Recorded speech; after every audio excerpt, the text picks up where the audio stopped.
हमारे घर पर जो कोई भी आता है ना, ज़्यादातर इन फलियों को देखकर ये समझता है कि शायद मटर की फली हैं। लेकिन ये मटर की फलियाँ नहीं हैं। देखने में पत्ते भी वैसे ही लगते हैं और इसकी फलियाँ भी। लेकिन ये है अपराजिता की वाइन, ब्लू पी, और ये इसके सीड्स हैं। अगर ये दिख रही है सूखी सी, तो फिर आप इस वीडियो पर बने रहिएगा। इसके टाइम हो गया है कि इसके साथ कुछ केयर की जाए ताकि ये फिर से हरी भरी हो जाए।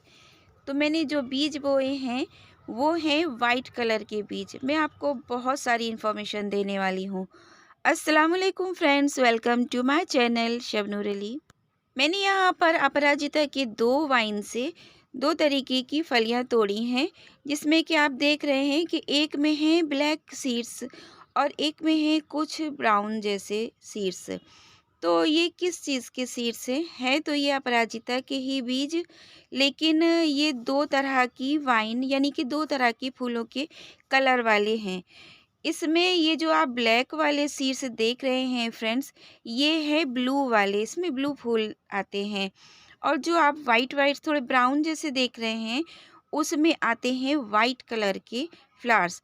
तो इन फलियों से आप पहचान सकते हैं, बीज से पहचान सकते हैं कि ये कौन से कलर की वाइन इसमें खिलेगी। तो देखिए, मैं वाइट वाले सीड्स को ग्रो कर रही हूँ। किसी भी एक वेल ड्रेन सॉइल में, किसी भी तैयार मिट्टी में, ग्रो बैग में आप डाल दीजिए।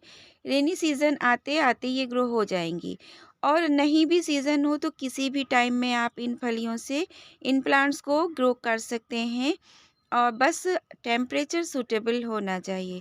तो आ रही हैं गर्मियाँ, सर्दियों में ये वाइन डोरमेंट टाइम में रहती है, यानी कि अपने रेस्टिंग टाइम में ग्रो बिल्कुल नहीं करती है और बल्कि ख़राब हो जाती है, फलियाँ बन जाती हैं।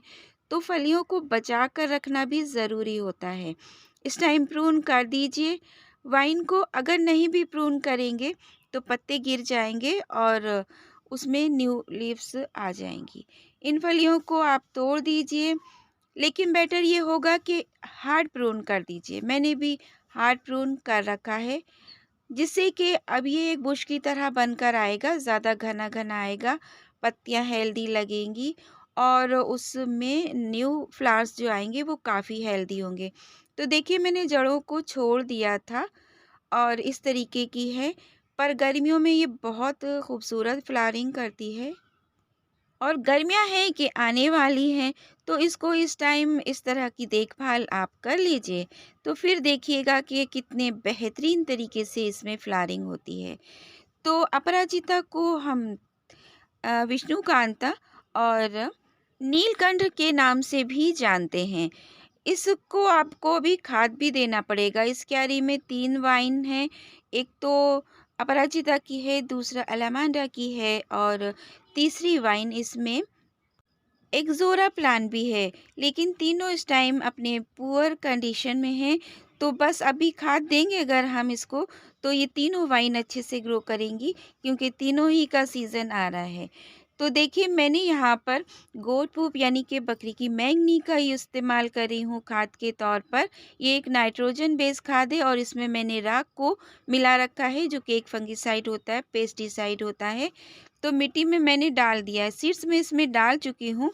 थोड़ा-थोड़ा सा गुड़ाई करेंगे तो मिट्टी के अंदर वो दब जाएँगे और फिर आराम से जल्दी से जर्मिनेट हो जाएँगे।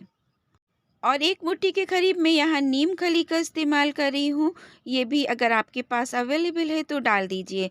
और ज़रूरी नहीं कि मेरे पास जो खाद है वही फर्टिलाइज़र आपको ऐड करना है। आपके पास वर्मी कंपोस्ट है, गोबर खाद है और या फिर किचन वेस्ट कंपोस्ट है, कुछ भी आप डाल दीजिए। बस इस तरीके से गुड़ाई ज़रूर कर दीजिएगा मिट्टी के आसपास की। मैं तो गुड़ाई करती रहती हूँ, तो देखिए सॉफ्ट है और उसमें प्याज के छिलके भी पोटेशियम के लिए मैंने डाले थे, जिससे कि फ्लावरिंग अच्छी होती है। तो वो कंपोस्ट के तौर पर साइड में डले हुए हैं। गुड़ाई कर देंगे तो मिट्टी में मिलने के बाद ये अपनी ताकत ये अपनी ताकत प्लांट्स को देने लगेंगे और फिर ये बेहतरीन कंडीशन में हो जाएंगे। तो ऐसी केयर वक्त बेवक्त अपने प्लांट्स के साथ करते रहना चाहिए, तभी आपको बहुत अच्छी सी ब्लूमिंग मिलेगी। ये है देसी रोज़ और देखिए कितनी खूबसूरती से खिल रहा है, खुशबू भी बहुत प्यारी सी है। तो इसके लिए एक लाइक, शेयर और चैनल को सब्सक्राइब कर लीजिए। अल्लाह हाफ़िज़।